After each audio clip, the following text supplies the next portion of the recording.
Welcome in. This is your live chat for this week's Tour Championship. It is indeed presented by Jock Market. We will talk about that more in just a little bit, but it is stock market DFS. It is fascinating, and this is the perfect week to dive in. The next hour or so is your time. We're going to go through as many questions as I can get through over the next 45 minutes to an hour. I don't know. I don't see a lot of questions. So if you have a question, drop it in the chat, hit the like button while you're there, and we'll get into some of the very unique strategies for this week. So right out of the gate, Connor says, what is the best strategy when it comes to having a more stars and scrubs approach versus a balanced lineup this week? Interesting. I think in general, this is probably, again, a stars and scrubby kind of week because the starting strokes at the top are in bigger gaps, right? So the win position, 30 points, then down to 20, then 18, so on and so forth, are bigger than, everybody in, I think 30th through 25th is, or anybody who finishes 21st to 30th is going to be 1 point in difference in the finishing position. So I think you really need to guarantee yourself the guys at the top and let the other guys kind of fight it out at the bottom. Hey, Rick, love the channel. Thank you. Is there a way to see how far the 30 players in the current field have moved up the leaderboard over the last 5 Tour Championships, looking for the biggest mover? So I guess yes and no, depending on what you're asking. So let me show you this. I'll share my screen with you. This is my website. It's RickRunGood.com. It's where I get all the data. Hopefully I can make this kind of big enough for you to be able to see. The Holy Grail is exactly what you're describing. So you could go to the Tour Championship, and you could just do anybody in this field, and you might only want to do the last 2 seasons because that would be the last 2 times that they used the starting strokes, right? So I don't know if it makes sense to look at the last 5 years to see who moved up the leaderboard. I guess we can, but we'll see. So let's do the last 2 first. So here's 2020. And the cool part about this is strokes gained does not take into account the starting strokes. So the fact that Xander Schauffele in 2020 gained 3 shots more on the field than anybody else in this field is noteworthy. He finished second. Scotty Scheffler also did well. You can see Patrick Reed and Rory McIlroy. They were positive players, but only finished T8. So that is a testament to the starting strokes. And then 2019, we can see, Rory moved up in a big way, and of course he won. He started 5 shots back. Xander the same way. Bryson was a big mover, right? He moved up. He gained 4 strokes on the field, but finished 12th, so he was a big mover. Tony Finau as well. We can go back and just do the aggregates for the last 3 seasons or 5 seasons and see the best golfers: Schauffele, Rory, Scotty Scheffler, Justin Thomas, Collin Morikawa. Obviously, some of those guys have bigger sample sizes than others. Denver Timmy, welcome, says, I've been red hot with outright bets, so thank you for the content. That's awesome. I bet Rory and Berger outright without starting strokes. Is there anyone else that you like as an outright without starting strokes? No, I bet Berger. I think Sung Jae Im would be fine. I don't mind Rory as much.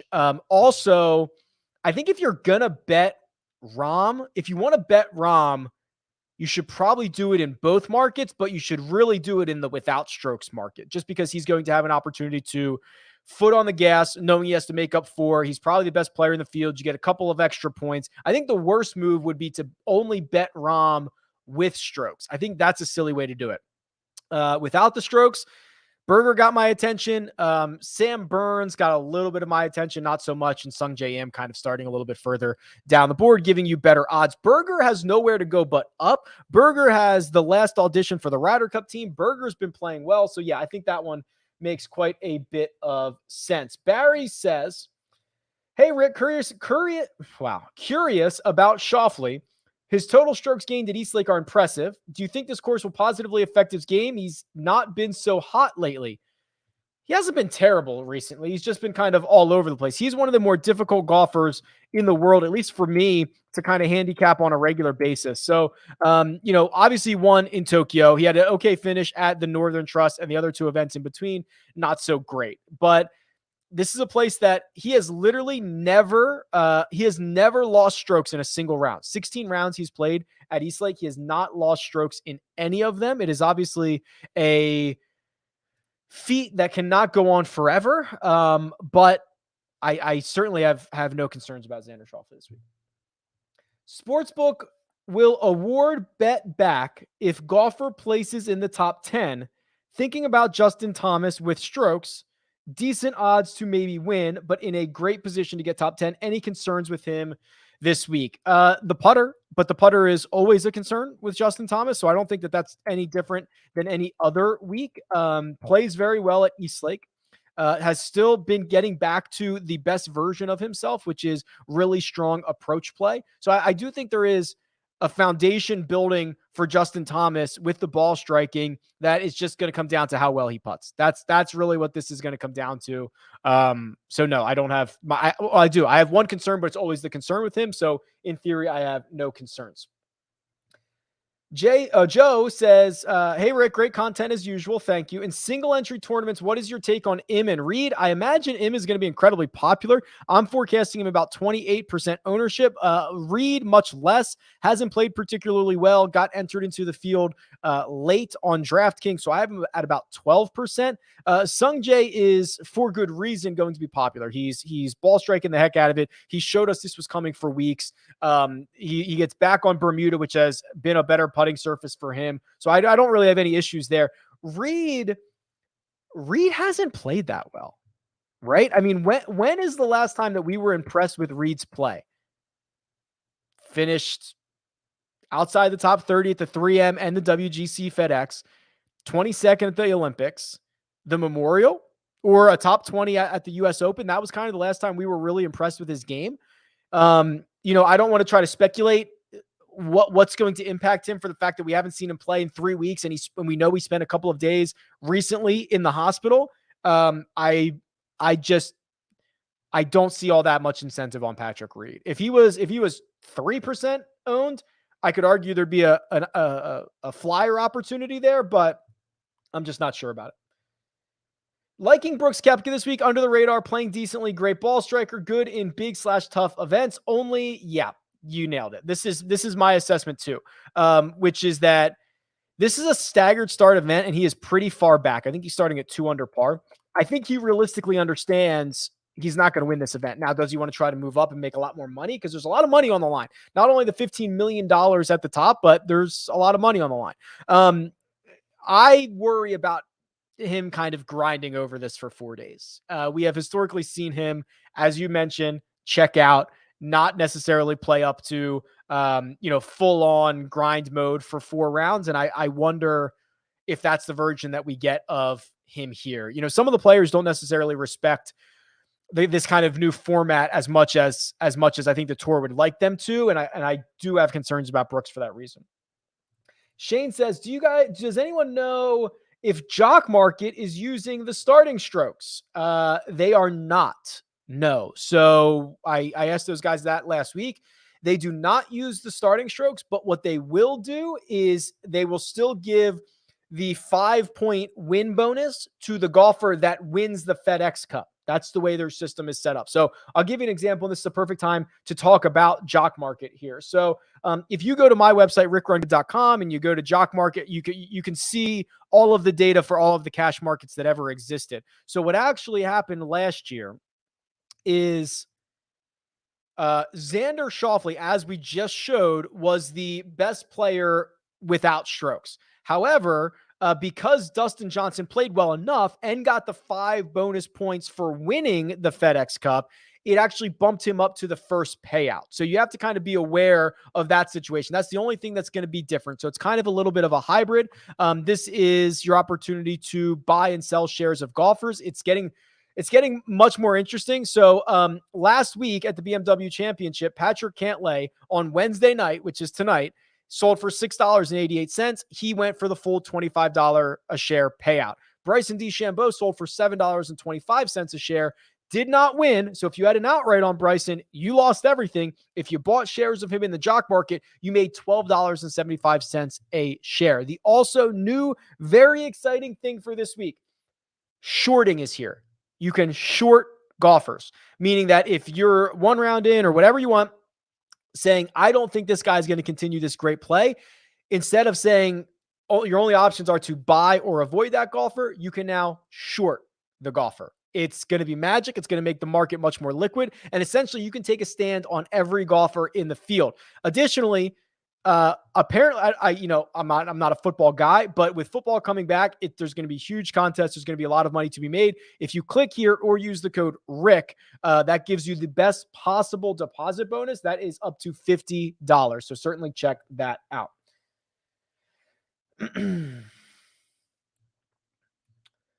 Thoughts on a Berger Na Reed as a core value stack? I got to tell you, I hate it. So Berger, fine, no problem. Reed, we already talked about. Kevin Na is kind of an enigma here. So Kevin Na, let's look at his recent history because he's been great. Okay, so leading into this event, let me sort this by date just so that we have the most recent first here. He's got T17 at the BMW Championship, T8 at the Northern Trust, T2 at the Wyndham, another T2 a couple of starts before that at the John Deere. This is great results from Kevin Na. No one is arguing that. What I worry about is this right here. Kevin Na at the Tour Championship has been horrendous. He is actually, I looked this up, the worst player in this field. Sorry. His results at Eastlake are the worst of any player in this field at any course. In fact, I actually put this in the Run Good Rundown. This is a weekly newsletter that I send out that you should subscribe to. The link is in the description. Here we go. Kevin Na losing on average 1.5 strokes per round over 20 rounds is the worst of any player in this field at any course. Harris English at TPC Sawgrass, also bad. Patrick Reed at Eastlake, also bad. Stuart Sink at Bay Hill, also bad. You get the point. Kevin Na actually shows up on this list twice. He's a very volatile golfer. So, no, I don't particularly like that. If you were looking for a core value stack, you could certainly go with Berger. I would go with probably EVR, and I would probably go with Joaquin Niemann is the three that I would go with. That's my opinion. It's your money. You go for it. Tom says, hey, Rick, Reed Fowler said on PGA Tour app that strokes gained putting is twice as crucial as strokes gained approach at Eastlake. What do you think? Funny you bring this up. I just talked to Reed Fowler. He's coming on 300 Yards to Unknown. In fact, he did. We recorded it. That will be coming out in a few days. That's my podcast. I love Reed. I don't know how this was calculated. This could be calculated in a lot of different ways. I know that some people will look back and say, hey, the winners here or the results here, strokes gained putting, they gained twice as many strokes gained putting as they did on approach. I don't know. I don't know how it's calculated. The way that I calculate it is I look at every stat. I look at the stats for the players in that season to start building models for players and the types of players. And strokes gained putting at Eastlake was actually one of the least correlated stats. The strongest correlated stat was strokes gained approach. I like this model. I think it's one of the best things that I put together. I stand by it. I don't know how other people do it. I trust Reed Fowler that he's got good numbers, but it just might be a different mindset. Rick, can you run a custom model and expand areas that you think will be of importance? Driving accuracy seems like the one that will separate the guys. Well, it sounds like you want me to run a model based on driving accuracy, which I could do that. So let's do this. Let's do driving accuracy 25%. That's pretty significant. Let's do 25 on approach. We know that's important. So accuracy and approach. Let's just put 10 on around the green and 10 on putting just so that we have a rounded out kind of modified strokes gained total. Let's go with par 4 scoring. I have 30 left. Let's go with 15 on par 4 and 15 on birdie or better. In the last 12 rounds, my players are, oh boy, Abraham Ancer, Sam Burns, Sung J M, EVR, Kevin Na, Daniel Berger, Patrick Cantlay, John Rahm, Cam Smith, Corey Connors. That's my top 10. Obviously, guys who are playing well, because this is only 12 rounds, that's basically the Wyndham and the playoffs for a lot of these guys. A good transition into Big Randy's question. can we do a deep dive on Abe Ancer and discuss how you feel he fits the course? Well, if you believe the model that I just ran, and you like the time frame, nobody fits the course better than Abraham Ancer. Now, if we do a deeper dive on him, we'll see a golfer that won, then got his next start out of the way, which is something that I always like to see, and then played well again at the BMW Championship. So outside of, I would have been willing to write off literally anything at the Northern Trust. You finally get your first PGA Tour victory. Having to tee up for the first time after that is very hard to do. We hear that all the time. I would have written anything off. He finished 64th. So now if you throw that out, we have a really good set of results where he is basically in contention, top 10, top 20 for the vast majority of his results this season. He does it in a way that is super consistent. I don't want to say it's super sustainable for most guys, but for him it is, because he's a very good putter. So yeah, I do not obviously mind Abe Ancer at all here. What are your thoughts on English being projected 10% less owned? 10% less owned than who? The other guys in this range? Not sure I understand that question. I wish English was playing a little bit better right now. He is well-rounded enough to contend here. He's well-rounded enough to contend at a lot of different places. He's a great putter on Bermuda, but I have not seen that really good, consistent ball striking and kind of across the board play that I would normally like to see from Harris English. He's been okay. He's been fine. I'm just not sprinting to get him into any lineups. Biggest sleeper pick, Joaquin Niemann. Yeah, it's Joaquin Niemann. I think he hasn't played as well. He hasn't played horrible. His one trip to Eastlake, I think, is scaring people. His first trip to the Tour Championship, he was absolutely horrendous. What I do like to see is he's very good off the tee and he's very good on approach. The putter, which is normally a very good asset for him, in fact, he ranks 32nd on tour, has been very bad for the last 2 weeks. I'm wondering if now going to Bermuda is going to be a nice kind of switch for him, kind of change the mentality. We know he has the firepower to make a move. He's very cheap. I think it's Joaquin Niemann.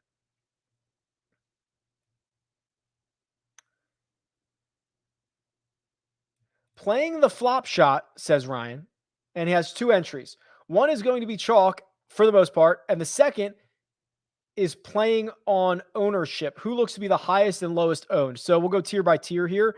So I think in the 11K range and above, Rahm 28%, Bryson 24, JT 26.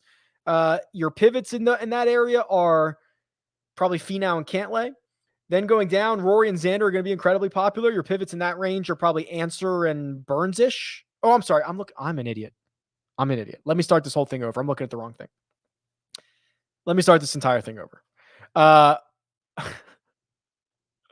Projected ownership. Highest owned golfer above 10K-ish. Still going to be Rahm. Still going to be probably DJ and Justin Thomas. Your pivots are Bryson and Patrick Cantlay. Your highest owned golfer below that, still Rory, still Xander. Your pivots there are Spieth, Smith, and Harris English. Sungjae and Louis seem to be popular. Your pivots there are going to be Kokrak and Koepka. Berger will be incredibly popular along with Sergio and EVR. Your pivots there are probably Niemann, Reed, and Billy Horschel. Sorry about that. Got confused for a second. There is a super chat here. Phil says, "Hey Rick, when I try to change the percentile numbers in the DFS matrix spreadsheet, it errored out with name column in F and G. Please advise." So this is what you're talking about here. First of all, thank you for the super chat. I really appreciate it. This is the matrix that I put onto RickRunGood.com. You can go download it yourself. It's a really fun tool. So when you change the percentage, you're getting an error. How could you do that? The only thing you should really be changing. So if you go re-download this, the only thing you should really be changing are these percentiles. I don't know why you would be getting an error message. I don't know. You might, if you have to email me, I'll see if I can help you. I won't hold everybody hostage here. Devin also with the super chat. Thank you very much. He says, "I won $45,000 the week that Ancer won. Thanks, Ricky Bobby." Oh, mama. Yeah, that'll do. Congrats. Love to see it. Absolutely love to see it. DJ or Burns in one and done with the starting strokes this week. Love that Burns has a better starting position, putts great on Bermuda, and potentially showcase to impress Stricker. Then play him. Yeah, that's fine. Play him. It's the last event of the season. You got to do what your heart says, right? You've gone this far. Let's go.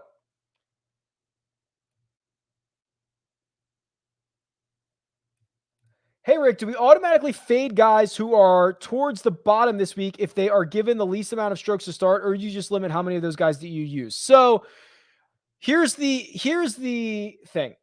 There is going to be someone down here starting at, 2 under or worse that wins everybody all the money. I think 2 years ago it was Ches Reavie. I think last year it was Mackenzie Hughes. Don't quote me on that, but I feel like the guy who moves from T23 to 9th wins everybody the money. And you shouldn't be fading those guys. I actually think you should be embracing them, because the idea is, I think you need a stars and scrubs approach here. The values of the finishing position at the top are so critical, and the golfers who are starting at the top are so much more likely to stay there. The finishing position bonuses at the bottom 20, 15 guys, it's not a big difference. So if you can pick out those guys, go cheap, find a couple that move up the leaderboard, that is certainly the way to go, in my opinion.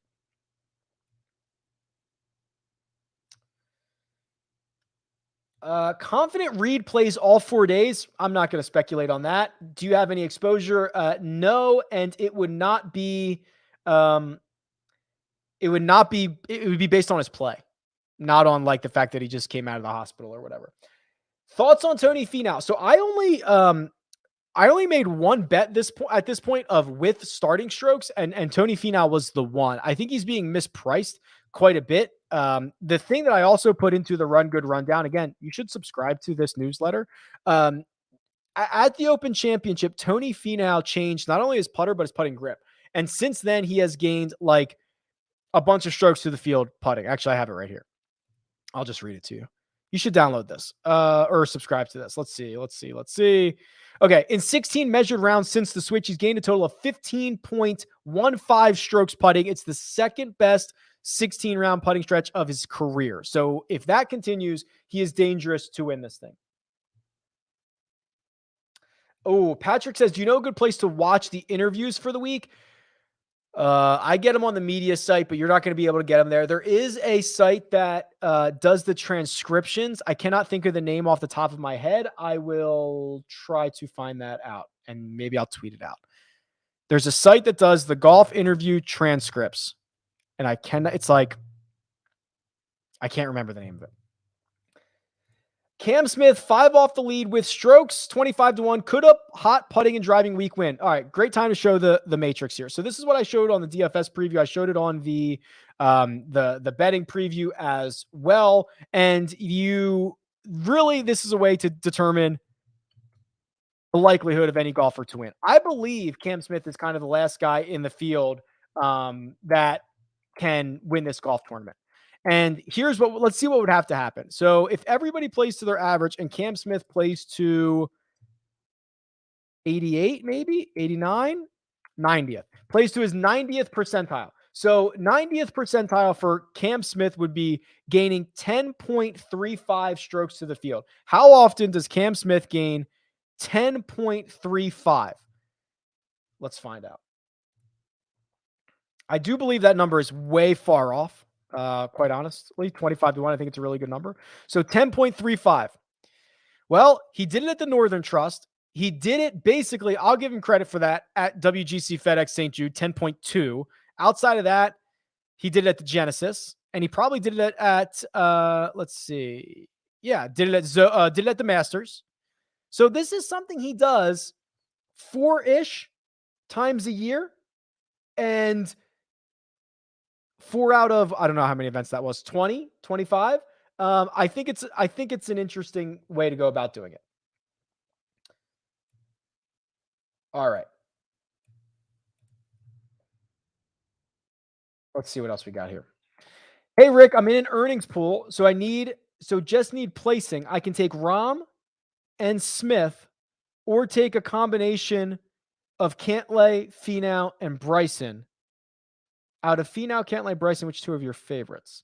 Well, Cantlay's at the top. And historically, we have seen, even if you're at the top, it's kind of hard to fall too far. So, I mean, is it silly to just play Finau and Cantlay? I mean, the idea, let's look at this. How far could these guys actually drop, right? So if everybody plays to their average and Cantlay plays to a 35th percentile performance, let's do even worse than that. Let's do 25th.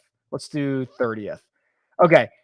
And plays to a 30th percentile. He only gains 1.8 over 4 rounds. He finishes third. Obviously, not everyone else is going to play to their average, but that is, so like 1.8?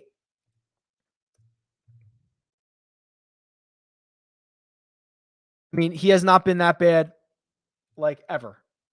I mean, he did it at the Open Championship. He has been, it's just, there's nowhere for him to go. He's going to be near the top, seemingly. 12 projected to play Reed. Wow, baffling. I'm assuming that means you think he should be lower than that. Hey, Rick, great season and great info. Can you put in order the 4 players on the best value? It kind of depends on the format here, but probably Berger, Im, Usti, Na.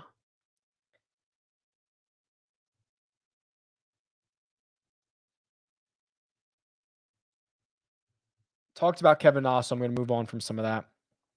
Talked about a lot of this stuff, actually.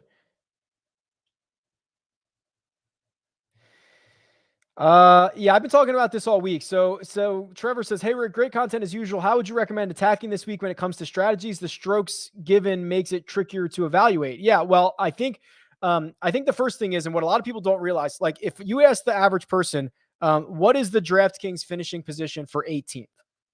No one knows. What is it for first? You might know it's 30. You might know it's 20 for second. You might know it then goes 18, 16, 14 or whatever. So most people, I think, are going to incorrectly assume there's a huge difference between starting in 20th and starting in 30th. And there's really not. It's like 1 point. So, and because you're just getting those points and you're not getting the birdies or pars to start with it, I think people are going to screw up the bottom and they're going to try to live in the middle. And they should be embracing the bottom. You should be embracing the top. That to me is the answer.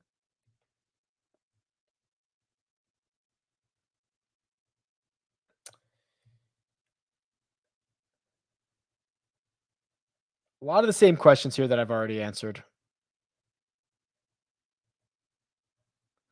There's a Sergio Garcia question. So let's, the questions that are like, what are your thoughts on? I don't have a stance on every single player in the field or every single situation.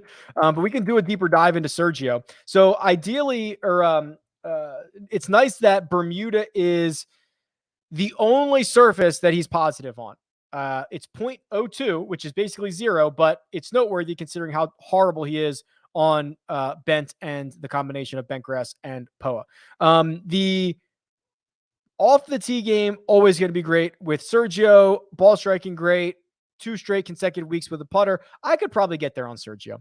2 good weeks in a row with the putter, 3 out of 5, and Bermuda is one of his better surfaces. I could probably get there on Sergio. How low down? See, this is another question I'm not sure I understand. How low down the starting leaderboard can you comfortably start a lineup? Oh, start a lineup. Okay, sorry, David. In a single entry format. Ooh. Well, Rahm, I guess, is the answer. I don't think I would want to go without having one of the top 5 guys. One of the top 5 guys, in my opinion, wins this golf tournament. So that's Cantlay, Rahm, Bryson, Finau, Smith. That's like, to me, that's who wins. One of those 5 guys. And the finishing position is so critical. So you probably can't go further than Rahm. Like if you started at Smith, I'd be worried you're giving up too much. You got to pound the top. I think you have to. Oh no, I lost my spot. Okay, hold on. Rick should have locked the Excel for Excel beginners.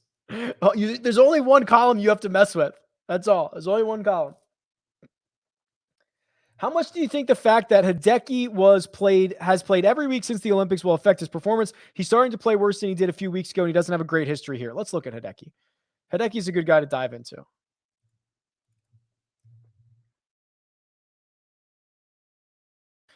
Horrible on Bermuda, but he's a pretty bad putter in general. You know what's weird about him? The driver hasn't been that good. And that's something that's usually at least a little bit more consistent. A little bit. The putter's so bad. And around the green, he's usually a lot better than this. I don't know if it's fatigue or not. He's played, literally every week since the Olympics. Let's look at what he's done at East Lake. I don't know if this is a fatigue issue or just like he's not playing well issue. Here he is. So he hasn't been that good. He's a little bit worse than 0. He's losing off the tee a ton, losing on the putting surfaces a lot. I bet you these are some of his worst putting performances ever. Let's look. Minus 9.8 and minus 7.9. Yeah, this does not give me a lot of confidence. So Hideki Matsuyama, historically horrible putter. 2 of his 5 worst putting weeks ever are at East Lake. That does not give me a lot of confidence. So no, I think we've decided we can be out on Hideki this week. Sheerdog says, hey, Rick, at the start of the year, you said your goal was to use more DJ in 2021. Curious to hear how that's been going and if you've stuck to it. It's going terribly. It's going absolutely terribly. Yeah, I have kind of stuck to it because he shed a lot of ownership, quite frankly, over the course of the last couple of months. And nobody flips the switch like DJ, as I've been saying for 9 months. But no, it hasn't been good. I wish I made that sentiment to play more Rahm in 2021. That would have been a lot better. I think the idea, and maybe I miscalculated, it's hard to stay that good for that long. We got spoiled with Tiger Woods being as good as he was for as long as he was. And now we just see guys do it in spurts. Jason Day did it in spurts. Jordan Spieth did it in spurts. Dustin Johnson did it in spurts. Now John Rahm is in one right now. And how long can Rahm stay in it? So maybe it was wrong of me to kind of point him out and say, I just want to play more of him. But I have stuck to it and it has not worked out. He's not had a good year.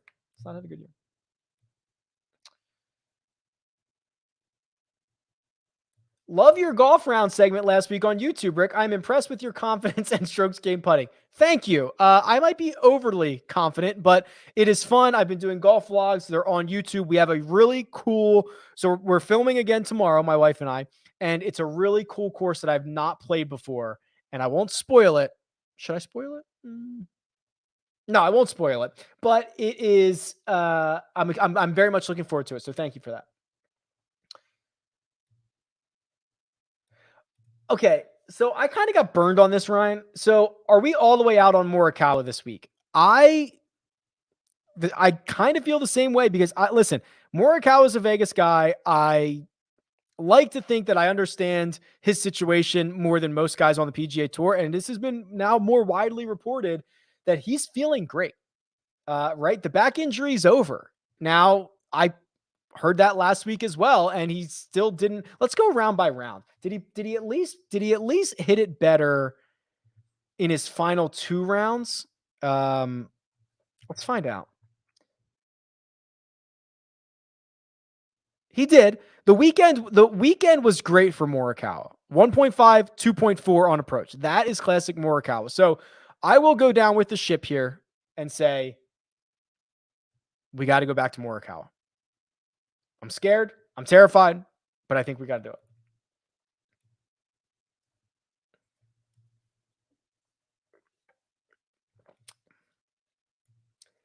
How much money do you think we need to leave on the table in lineups this week with such a small player pool? Ooh.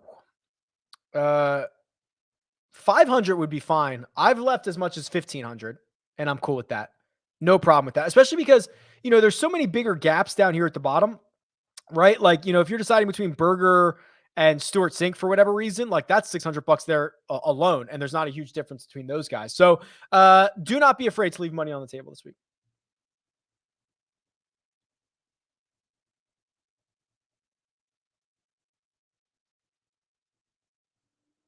Oh, sometimes YouTube, the comments jump and I lose my spot. Okay, I answered that one. Smash that like button, says Trevor. Thank you. Do you typically play NFL DFS? Have you ever thought about including any other sports to your platform other than golf? Trevor, no. So I actually used to.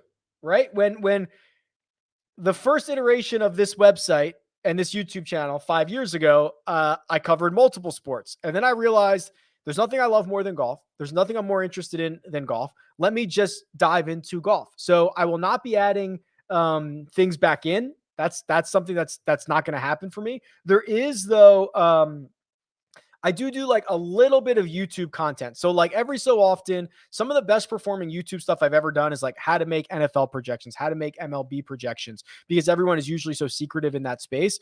And now that I'm out of it, I guess I don't even really care as much either. So I have done some tutorial stuff on YouTube. You can find like NFL projections, how to build them, how to do all that own stuff, but you're not going to see me do anything regularly. I just like the idea of trying to solve things.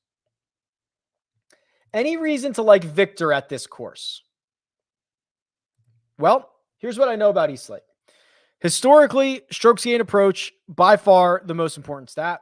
Strokes gained off the tee is next. When you look at Viktor Hovland, what do you see? I'm assuming that you see a guy whose best two attributes are off the tee, which he ranks 5th on tour, and on approach, which he ranks 17th on tour. So in theory, this should be a really good spot for him. I worry about the short game. Do you remember when Viktor Hovland won in Puerto Rico and he said, I suck at chipping? He did. Then he spent a lot of time and got a lot better. And he actually became a 0 around the green player. And you can see that kind of in his results. You know, some weeks were still bad. A lot were near 0. And some weeks he gained. We have now seen him revert a little bit to that very bad chipping player, which is concerning. And the putter's not saving him anymore. I do worry about this short game here, but the ball striking is excellent. In terms of excitement level, 5 out of 10.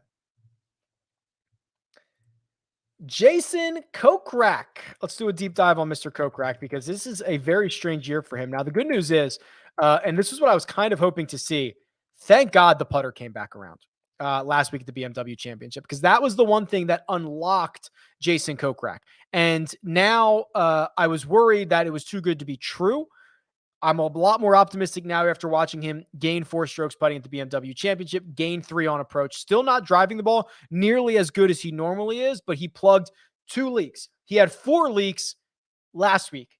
He plugged 2 of them. If he plugs the other 2, and actually really only plugged the driver because he's always been bad around the green, if he can fix the driver, he can make a move. That's the thing.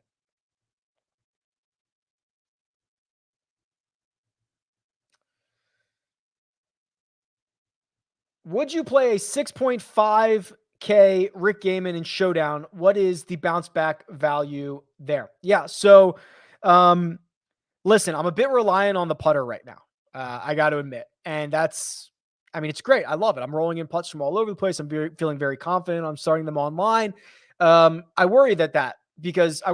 And I worry that I've lost the driver a little bit. That's usually the strength of my game. However, I was at the range the other day. I think I kind of figured that out. I'm feeling confident in myself. 6.5K allows you to get a lot of access to guys at the top that are much better, much more consistent players. But I can go on some runs for you, especially in Showdown. I can go on some runs for you.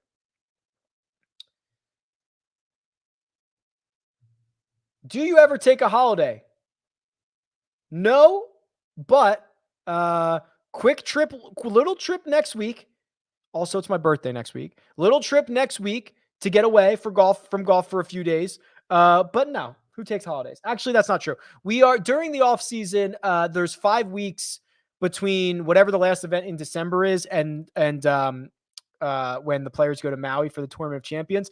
We'll go on a trip there, but no, my wife and I were talking about this. Like, you know, if someone gave you like $10 million or whatever and you didn't have to work anymore, what would you do? She asked me that, and I was like, I would just do this anyway. This is my hobby too, right? I like it. So I would be doing this even if I wasn't being paid to do it. How do you feel about Louis this week? You know what? We didn't cover Louis. I don't know how I feel about Louis. I think I worry about him. You know, the neck thing where he WDs, it was Wyndham in the Northern Trust, and then finally plays the BMW Championship and didn't play great. I didn't hear any reports after that about how the neck felt. Bermuda, for being such a great putter, is not a great surface of his. Let's see what he's done at Eastlake. I think I worry about him. Yeah, he hasn't been good here either. This is his last 8 rounds. Has lost strokes to the field basically in all but 1. If you count these 2 as kind of 0. It's just, I don't know. I'm not excited. What would it take EVR to finish in the top 10 or even a top 5?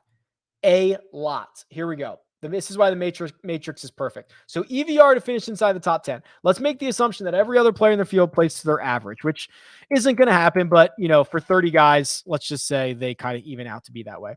EVR needs a, let's see, 75th percentile performance only gets him to 23rd. 85th gets him to 14th. 95th gets him to 6th. 97th gets him to the top 5, which, let's take a look. That is asking EVR to gain 11.4 on the field. 11.4. Let me find him here, and I'll show you how often he has been able to do that. 11.4. I have to click his name. There we go. Okay. 11.4 is what we're looking for. He did it at the Barracuda. That was a win. He gained 15 on the field. That's it. No, I'm sorry. He did it 2020 WGC Mexico. So he's done it twice in his career. So you're asking him to do something that he's done twice in his career and that he just did about a month ago. And that everyone else plays to average, and that gets him in the top 5. That doesn't even win, right? Doesn't even win. He basically needs the same strokes gain metrics to win, get inside the top 5. Even with, look at this, even with a 99th percentile performance, he gets to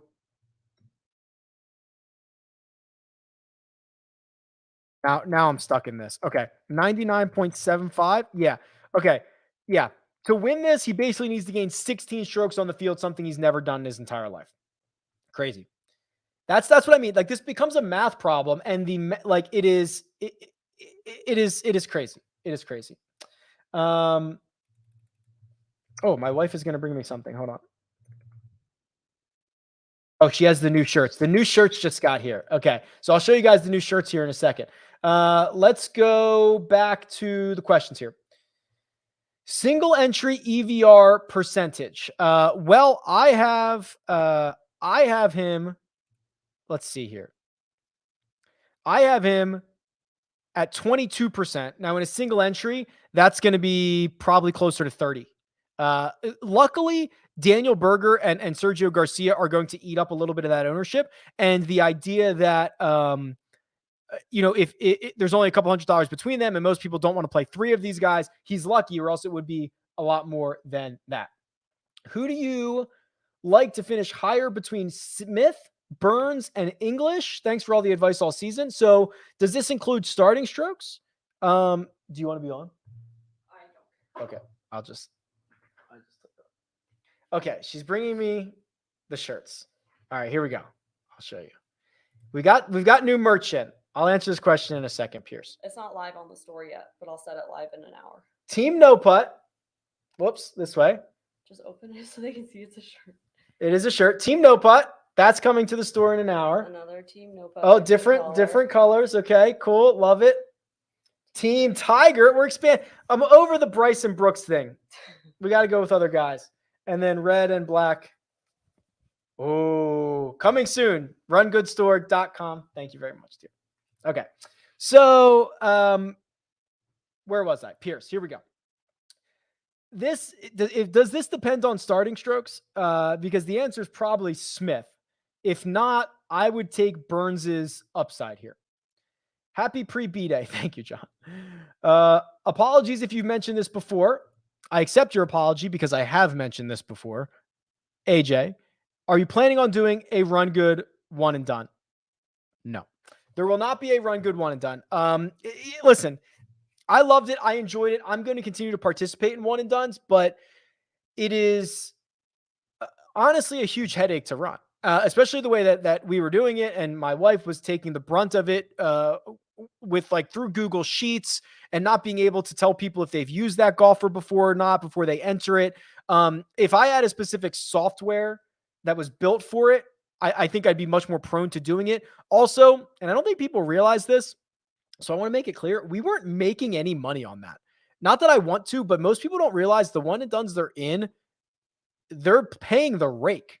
And like you probably should, right? Because it's a lot of work and all that stuff. But we were not making any money. I don't want people to think that we were on it. So interesting. And then so here's kind of a thing. If anybody's like a software developer and knows how to make like you got to be good and you got to be able to make like custom websites for like stuff like a one and done, email me at rick@rickrungood.com. I have a couple ideas. Does the fantasy golf community typically go into hibernation after this week until the Tournament of Champions in Hawaii? If true, do you find DFS easier or harder in the fall? First of all, I do not go into hibernation. The fall portion of the schedule is the best to win at. Because most people don't know any of these players. A lot of them are coming up from the Corn Ferry.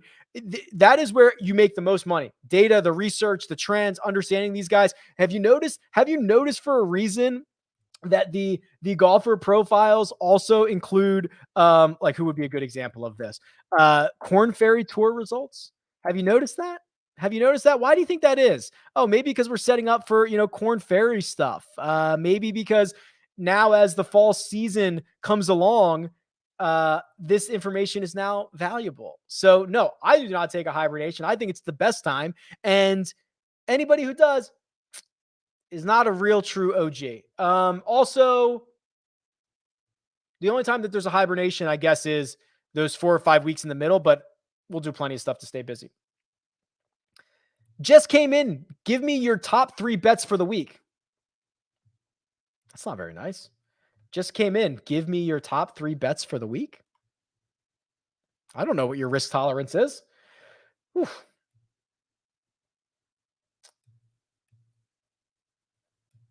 Do you think EVR is still in use even though it's impossible for a top 5 or top 10?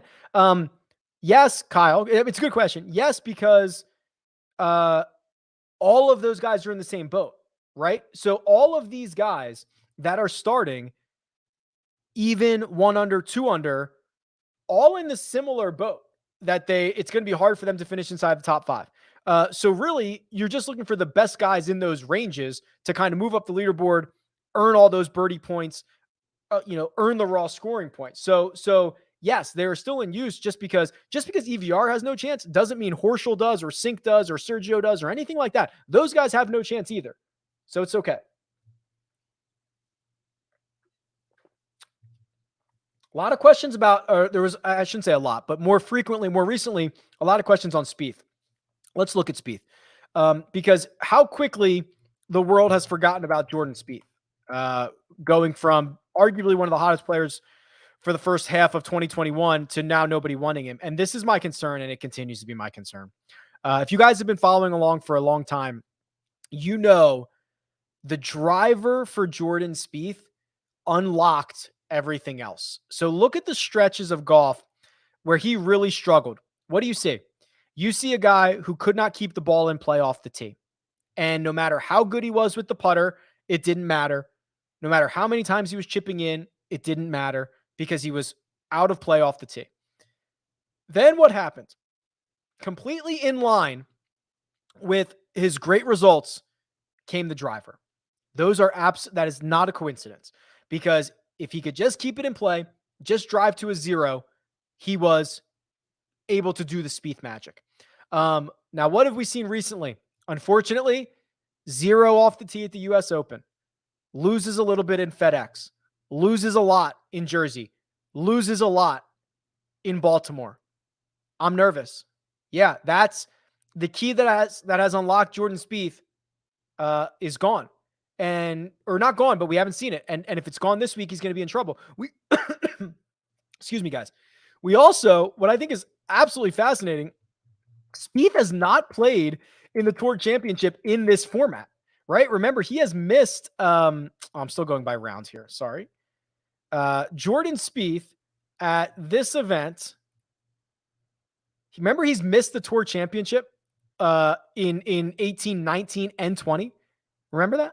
Isn't that crazy? So I do worry a lot about him. I do.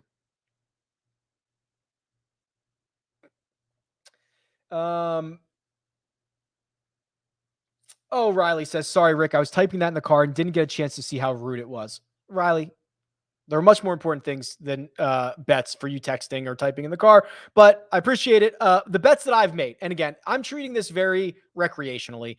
It is kind of a weird format. There's only 30 guys. We're going to get a week off, and then we are going to get the absolute just like full field event again at a course that we know. So I'm treating this very recreationally. I think that the best bet you can probably make is Tony Finau to win with the strokes. 7.5 to 1, only 2 shots back. The putter he has fixed. I think if you're going to bet Rahm, you either bet Rahm without the strokes or you bet him with and without. If you're only going to bet Jon Rahm with, I believe you're making a mistake. The other thing that I think without strokes, the market on Berger is kind of interesting for without strokes. And then with strokes, Cam Smith 25 to 1, also pretty interesting. That's what I would narrow the short list down to. Up to right now, excluding the Tour Championship, who is your player of the year? I think it's Morikawa. I think the players will vote for Rahm, but the answer is going to be whoever wins the Tour Championship is going to be the player of the year. I think Rahm has been great, but he technically only has 1 win. Are players going to take you have to take the win away from Cantlay at the Memorial and give it to Rahm? I don't think the players are going to do that. Morikawa was also in that playoff with Cantlay at the Memorial. So like that could have very easily have been a win. You have a major, he has a WGC win. The last couple of weeks have really hurt Morikawa's chances because he's not going to win the FedEx Cup, and he's probably not going to be the player of the year. But if we're picking right now before that event happens, I think it's Morikawa. I think Rahm is going to end up actually winning it.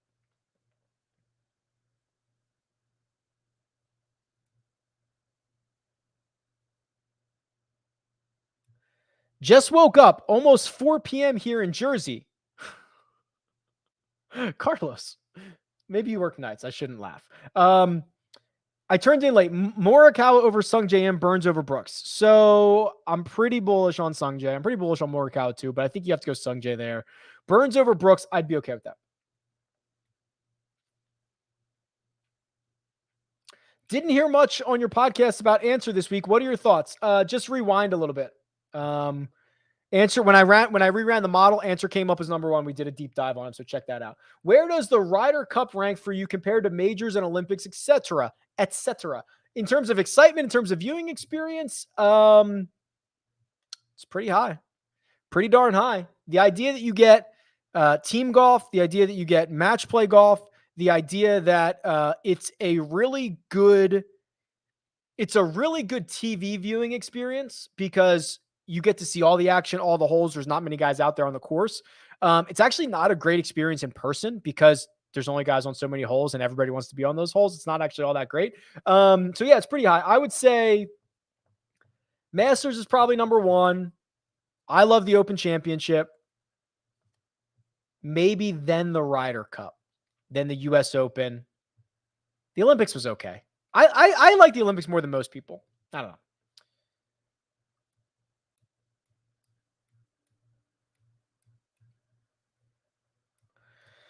Hello, Rick. Hello, Benjamin. Love the channel. Thank you. For DraftKings purposes, are you backing Rory or fading him?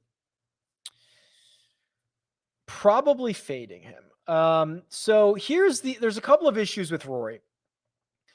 He is $9,300. He is more expensive than multiple golfers who are starting at 4 under, multiple golfers who are starting at 3 under. He's more expensive than every other golfer who is starting at 2 under. He's likely to be the highest owned of all of the golfers, kind of in that middle tier range.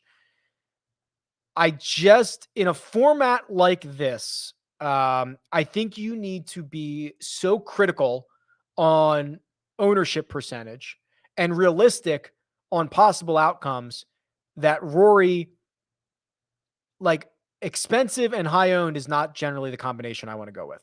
So he has been punted out of my lineups. All right, we're running out of questions here. So I will take a few more. So if you got something, anything you want, whatever you want to talk about, you got like 4 minutes. Get it in right now. I'll do my best. Out of curiosity, do you know if pairings stay the same for round 1 and round 2? Oh, you know what? I thought that they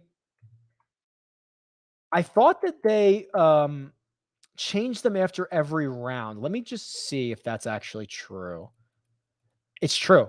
Yeah, so they only have tee times out for round 1 right now, because I'm pretty sure, Davis, after every single round, they repair them based on the standings. Almost positive.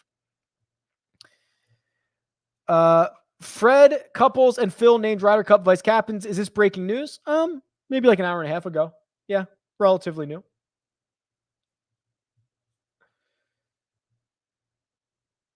(2022) one and done season. First instinct spreadsheet done. Current form and horse for course spreadsheets on deck. I love it. I think Rory McIlroy will win outright strokes. Maybe. Quick recap. Sure. Let me quick recap the last 57 minutes of this show. Yes, it is a More Stars and Scrubs week. What's up, Rick? What's your favorite book about golf? Oh, there's a book on this shelf over here, called Every Shot Counts. It's Mark Brody's book, kind of about strokes gains. That's pretty good. Okay, we're running out of questions, which doesn't happen often. Are people not excited about the Tour Championship? Are people not excited about the Tour Championship? Are people actually working? Benjamin is just firing away on these questions. All right, favorite player in the high 6K. Hello, Rick. Hello, Benjamin. High 6K, my favorite is probably Scheffler. There's not many guys in the high 6K. It's really only Scheffler or Kokrak. So I guess it's Scheffler. Any dive on Kokrak? Yes, go back and look. Who are the best players on this putting surface? Well, here you go. We can do this a couple ways. This tool here will compare their Bermuda putting versus other surfaces. In that case, it's Sung J M and it's Scotty Scheffler. So that's the biggest difference between putting surfaces. But if you just want the raw numbers here, so what you can do is you can go to the Holy Grail. You can look up, we'll clear all these years out here. We'll go to more filters and we will go to Bermuda and we will sort by strokes gained putting and we will find out it is Sam Burns. Sam Burns, by far the best Bermuda putter in the field. That's kind of scary, isn't it?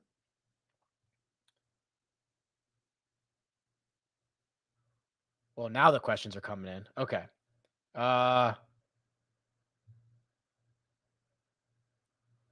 What would the final score at this course be if there wasn't starting strokes? Like 12 under? Probably, right? Rory won at, Rory started at 5, and I think he was 16 under to get to 21, but he won both without strokes and with strokes. I'd be at like 12 to 16, probably, something like that. Actually, I want to say in 2020, so it played just slightly easier than average, like maybe half a stroke under par, which is on average. So yeah, 12-ish, something like that.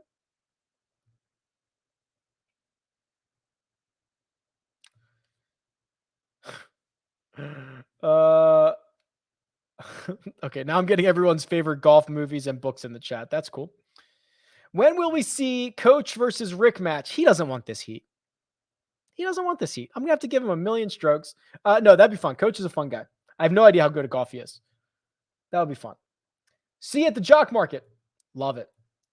I think we just covered all 30 golfers. I think we might have too. What are you going to do in the week's break between the Tour Championship and the Fortnite Championship? We're going away for a couple days. Small little road trip. I'm a casual bettor and I've won over $2,000 with 2 to 5 betting with the help of Rick. Woo! He knows his stuff, people. Thanks for everything you do. Thank you, Scott. I appreciate it. All right. These are good. Tom says, what do you use on your paid subscription to compare each golfer? Literally every tool you could do that with. You could do it here, right? Like I could have said, oh man, I'm really dying to see Kevin Na versus Sam Burns. And I could compare them here on the Holy Grail against one another for any time period and any set of metrics that I want. I could go to the head-to-head matchups tool. I could compare them there, put them, paste them, pit them against one another in a 4-round matchup. Lots of different ways that you can do it.